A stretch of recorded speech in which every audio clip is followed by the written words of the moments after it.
Margaret Thatcher, known as the Iron Lady for her stand against communism. Margaret Thatcher was born October 13, 1925.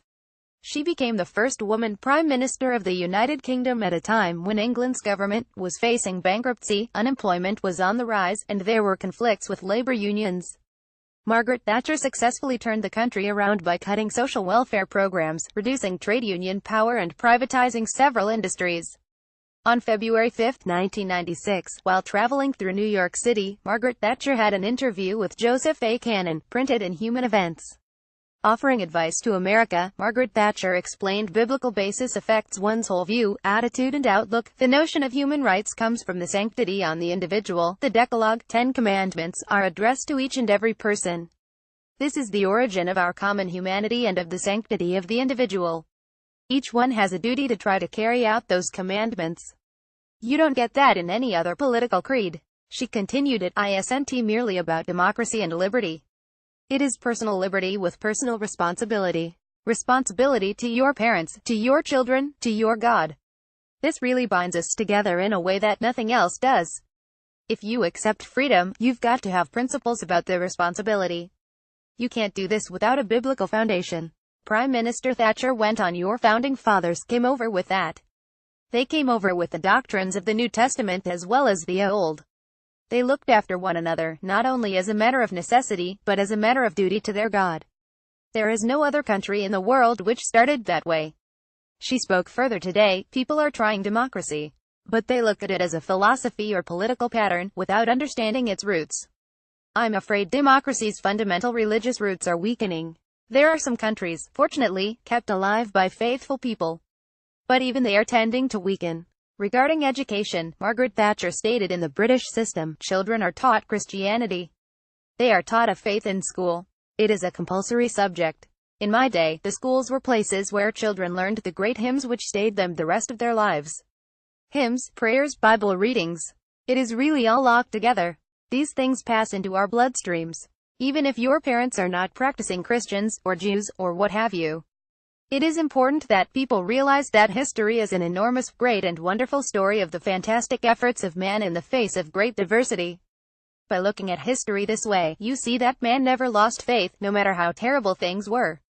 Prime Minister Thatcher's views were confirmed by Prime Minister David Cameron in his Easter message, April of 2015, just days after 150 Kenyan Christians were massacred by Muslims. I think it is right and it is proper in a Christian country to celebrate this, the most important of the Christian festivals, Easter, right here in Downing Street. Even those of us who sometimes struggle with some parts of the message, the idea of resurrection, of a living God, of someone who's still with us, is fantastically important. I think there is something of a Christian fight back going on in Britain, and I think that's a thoroughly good thing. Prime Minister Cameron continued, I think you could also see it in the very happy celebration of the 400th anniversary of the King James Bible. The values of the Bible, the values of Christianity, are the values that we need, values of compassion, of respect, of responsibility, of tolerance. Across Britain, Christians don't just talk about loving thy neighbor, they live it out, in faith schools, in prisons, in community groups, and it's for all these reasons that we should feel proud to say, this is a Christian country.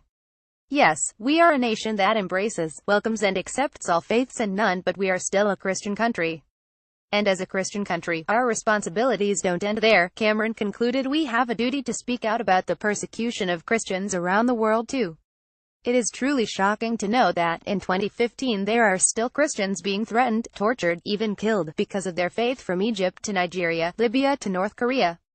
Across the Middle East, Christians have been hounded out of their homes, forced to flee from village to village, many of them forced to renounce their faith or be brutally murdered.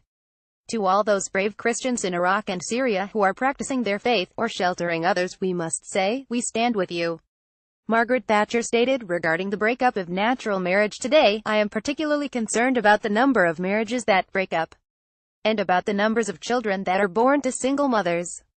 This is the greatest threat of all. Those numbers have gone up from 1950, both in your country and in mine. For centuries before that it stayed about the same. These things did happen to single mothers, but it was only about 5% of births. In the post-war period, mothers were provided with houses, or flats and incomes. We hoped that would help the children. But what we have done by this is not to relieve the problem, but to multiply it.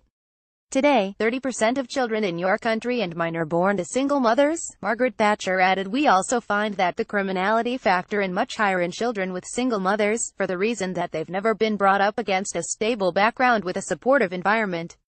If there is one thing I cannot stand, it is cruelty or abuse of children. It is the worst crime. It was in the New Testament that our Lord said, "Anyone who harms these little ones shall have a millstone around his neck and sunk in the deepest sea." If the character of Prime Minister Winston Churchill, Margaret Thatcher wrote, Winston Churchill was a great traditionalist. I remember the last time he left the House of Commons. We were rising to go to the election, and knew he would not come back to the House. He couldn't walk unaided. He got up from his seat and 2 members supported him. He turned around and bowed for the last time to the Speaker. The significance of that is that he was not only bowing to the Speaker. When we bow, we are bowing because the first Parliament sat in the Palace of Westminster in a student's chapel. The Speaker's chair and the table in front were where the altar was. And so when it became the House of Commons, you would bow also toward the altar. And of course, we have prayers every day. So he was bowing for the last time. He was a man of great faith. Winston Churchill stated before the House of Commons, June 18, 1940, "Upon this battle depends the survival of Christian civilization.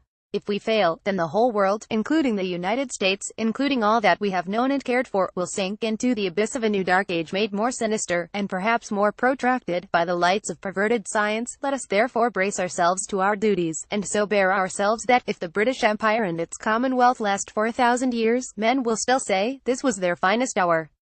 Discover more of Bill Federer's eye-opening books and videos in the WND Superstore. Churchill fought in Egypt and Sudan under the command of General Herbert Kitchener from 18,971,898. He wrote in the Nile River War, "How dreadful are the curses which Mohammedanism lays on its votaries. The fanatical frenzy, which is as dangerous in a man as hydrophobia in a dog, insecurity of property exist wherever the followers of the Prophet rule or live.